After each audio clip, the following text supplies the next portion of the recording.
हमारे देश के प्रधानमंत्री जो मुस्कुराते हुए थकते नहीं है किसी फॉरेन लीडर से मिलते हुए, वो उनकी गलती है। वो अपनी डिप्लोमेटिक पॉलिसी को इंडिविजुअल बेस करते हैं। लीडर चला गया हमको परेशान नहीं। मैं क्यों, मैं भारत का नागरिक हूं ना, मुझे देश से मोहब्बत ही रहेगी। आपको डरने की क्या जरूरत? आप शक क्यों कर रहे हैं मुझ पर? आप तो मुख्यमंत्री हैं। तो आप ये कह रहे हैं कि ये रास्ता है? नहीं, ये ऐसे कई चीजें पैदा किए जाएंगे। इनको नौकरी देना नहीं आता, इनको चीन के खिलाफ आंखें दिखा नहीं सकते, पड़ोस में बांग्लादेश है, इनको खबर नहीं है क्या हो रहा है वहां पर। उर्दू में बोलते हैं ना, ख्वाब गफलत में 56 इंच का सीना सो रहा है। इनको जब उठते हैं अपने नींद से, ओह वहां पर ऐसा हो गया।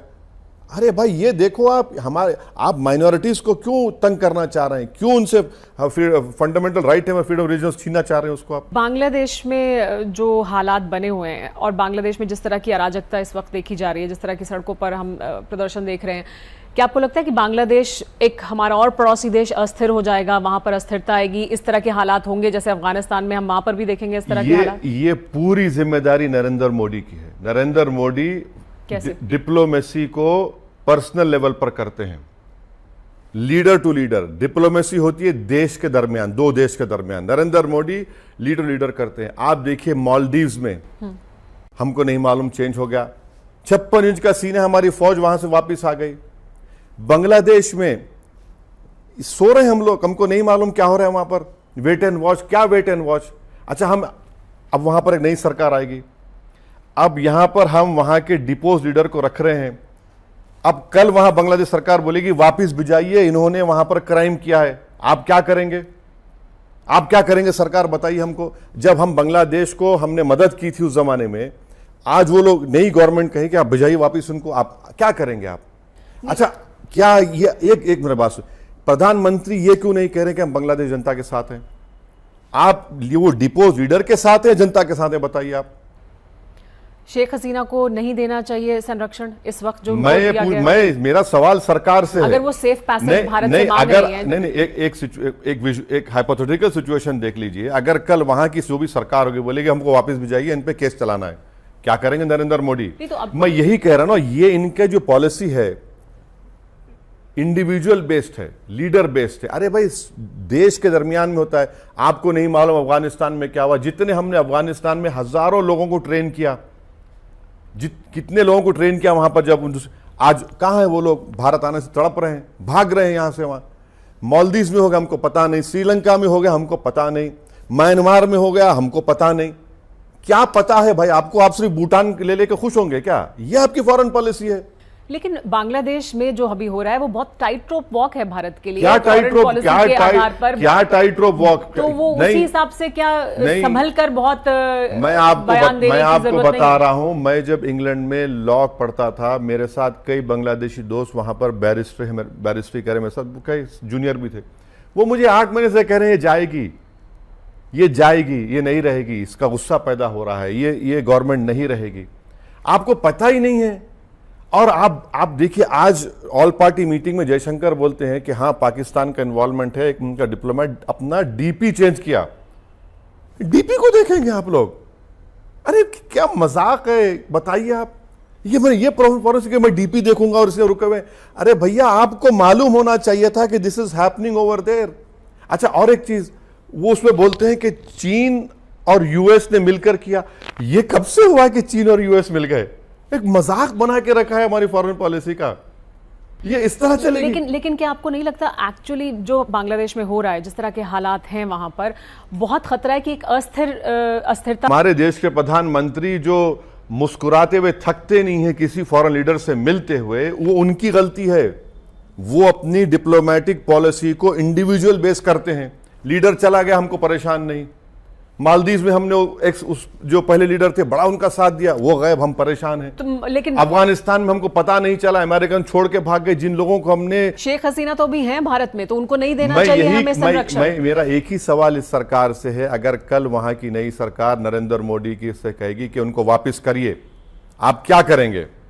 अब तक हमको यह कहना चाहिए था कि जो तब्दीली आई है हम उस जनता के साथ हैं, लीडर आएंगे जाएंगे, मगर हमारे बांग्लादेश ताल्लुकात तो अच्छे रहना बहुत ज़रूरी है।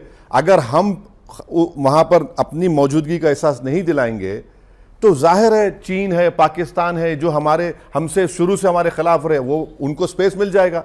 ये हम क्यों नहीं कहे अब तक? कि हम बांग्लादेश जनता के साथ हैं।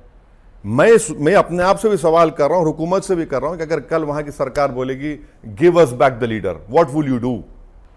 नहीं, अभी तो सरकार ने यह भी साफ नहीं किया कि शेख हसीना यहां रहने वाली हैं, वो भारत में ही रहेंगी। तब वो सिचुएशन आएगी ना अगर वो भारत में ही हो। मीडिया रिपोर्ट से बता रही है कि वो यूके में असाइलम चाहती हैं, वहां नहीं तो फिनलैंड जाएंगी।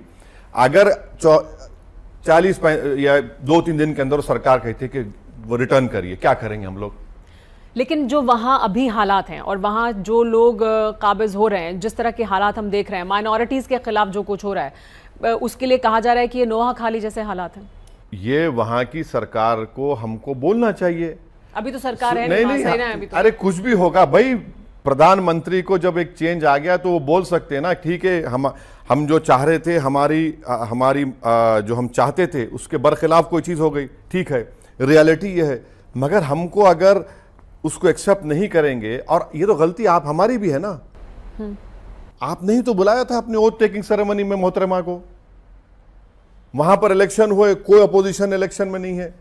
ये सब चीजें मुझे दिख रहे हैं, मैं तो कोई डिप्लोमेटिक एक्सपर्ट नहीं हूं, मगर जब मेरे जैसे आदमी को समझ में आ रहा है, भाई ये तो जानकार लोग बैठे हुए हैं जिनको तनख्वाह मिल रही है मेरे टैक्स से, उनको समझ में नहीं आ रहा था बात, ये हमको मालूम ही नहीं। वेट एंड वॉच, अभी भी वेट एंड वॉच, अभी वेट एंड वॉच होगा, क्या पॉलिसी है भाई? को लगता है कि माइनॉरिटीज पे जो हिंदुओं पर वहां पर अत्याचार हो रहा है उसको लेकर सरकार को बोलना चाहिए, बोलना चाहिए। और अभी तक कुछ नहीं कहा गया। पब्लिकली बोलिए, बिल्कुल बोलना चाहिए, बिल्कुल बोलिए, क्यों नहीं बोलते आप? मगर आपकी आज हमारा कौन दोस्त है? बांग्लादेश में हमारा इन्फ्लुएंस कम हो गया, पाकिस्तान से तो खैर वो अलग ही बात है। नेपाल में आप देखिए, मालदीव में देख लीजिए, कहां है भाई? हाँ, अफगानिस्तान में। शुभेंदु अधिकारी तो ये चिंता जाहिर कर रहे हैं कि देखिए फिर बांग्लादेश से घुसपैठ होगी और लोग आ जाएंगे। तो अब तो बीएसएफ के चीफ को हटा दिया है, शायद नए बीएसएफ रोक देंगे, अब तो शायद रोक देंगे। मगर ये बात समझ में नहीं आई कि बांग्लादेश का बॉर्डर बिहार और वेस्ट बंगाल और दूसरे नॉर्थ ईस्ट स्टेट से, वहां से निकलकर झारखंड में कैसे आ रहे भाई? क्या उनके जिस्म को पर लगे हुए हैं या ड्रोन पे बैठ के आ रहे? ये भी तो बताना पड़ेगा ना। और बीएसएफ है वहां पर, बीएसएफ समझ में नहीं आ रहा कि झारखंड में आकर वहां की डेमोग्राफी को चेंज कर रहे हैं। तो कम से कम झूठ बोले तो ढंग से बोलो, ताकि लोग तुम्हारी झूठ को थोड़ा बहुत यकीन कर सकें। क्योंकि शुभेंदु अधिकारी ने यह भी कहा कि घुसपैठ होगी वापस, लेकिन जो वहां हिंदू हैं जिन पर अत्याचार हो रहा है, अगर 1 करोड़ है तो 1 करोड़ को, उनका सुझाव यह है कि उनको भारत आना चाहिए। अब कानून भी है, अब तो कानून भी है। नहीं है कानून, नहीं है कानून। झूठ बोल रहा है शुभेंदु, वो बीजेपी वाले। आपने क्या कह दिया कि जो दिसंबर 2014 तक हिंदू आए उन्हीं को देंगे। अब कहां देंगे आप ही ने तो कानून बनाया ना। CAA का आपने जो मजहब की बुनियाद पर कानून बनाकर ये सब तमाशा कर दिया। अच्छा ये बताइए, जितने भारत के चाहने वाले बांग्लादेश में नहीं है, क्या मुसलमान नहीं है? अब ज्यादा नहीं बोल सकता मैं। उनको क्या करेंगे? अब छोड़ देंगे उनके हवाले। जो बरसों से हमारे उनके ताल्लुकात हैं, बड़े गहरे ताल्लुकात हैं, उनको छोड़ देंगे आप बताइए। वही हम कहाँ अफगानिस्तान में हमने किया? एक को आने नहीं दिया आपने। जो भारत के लिए बड़ा इंपॉर्टेंट स्ट्रेटेजिक काम करते थे, आपने सबको छोड़ दिया अफगानिस्तान में। यही तो कह रहा हूं, Narendra Modi personalize foreign policy करते हैं, देश की पॉलिसी नहीं करते हैं। आज कैसा बोलते हैं फॉरेन मिनिस्टर कि पाकिस्तान का एक डिप्लोमेट डीपी चेंज कर रहा है। आप डीपी को देखते हैं, वेरी गुड, इससे होगा फॉरेन पॉलिसी। क्योंकि बांग्लादेशी घुसपैठ की फिर चिंता बढ़ रही है, तो उधर लव जिहाद और लैंड जिहाद की बात कर रहे हैं हेमंत बिस्वा शर्मा। वो कह रहे हैं कि कैसे डेमोग्राफी पूरी बदल जाएगी, 2041 तक तो यहाँ पर माइनॉरिटी में आ जाएगी जो पॉपुलेशन है, और इस वजह से जरूरत है इस तरह के कानूनों की। आपको लगता है जरूरत है? बिस्वा शर्मा झूठ बोलते हैं, आखिरी झूठ बोलते हैं।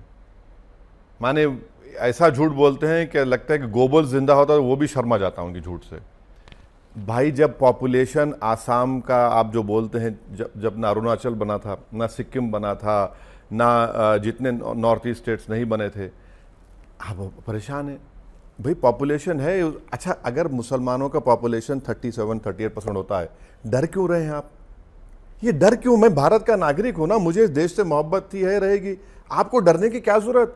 आप शक क्यों कर रहे हैं मुझ पर? आप तो मुख्यमंत्री हैं। अच्छा जब चुनाव हो रहा था तो मुस्लिम इलाकों में जाकर मुसलमान जिंदाबाद नारे लगा रहे थे, नाच रहे थे, गाना गा रहे थे, क्या क्या बोल रहे थे, क्या क्या ख्वाब दिखा रहे थे। अब चुनाव हो गया तो आगे अपने असलियत पे। क्या नुकसान क्या है बताइए। पॉपुलेशन अगर 37% है आसाम में, नुकसान क्यों है वो भाई? तो कह रहे हैं लव जिहाद हो रहा है, लैंड जिहाद हो रहा है, कहाँ उसको हो रहा है? रोकना है। कहाँ हो रहा है? यूपी में कानून बनाया गया है कि आजीवन कारावास होगा अगर आप धर्म बदलकर या धोखा देकर आप शादी करते हैं या कोई वादा करते हैं, तो ये होना चाहिए। आसाम के कैपिटल में ऑटो चलाने वाला मुसलमान, ये जो हेमंतो ने मिनिस्टर्स कॉलोनी बनाई लेबर मुसलमान, तरकारी बेचने वाला मुसलमान, हर काम करने वाला मुसलमान। अरे आपको तकलीफ क्यों हो रही है भाई? आप तौहीन कर रहे हैं। लव जिहाद हो रहा है, कहां लव जिहाद हो रहा है? कैसा लव जिहाद हो रहा है?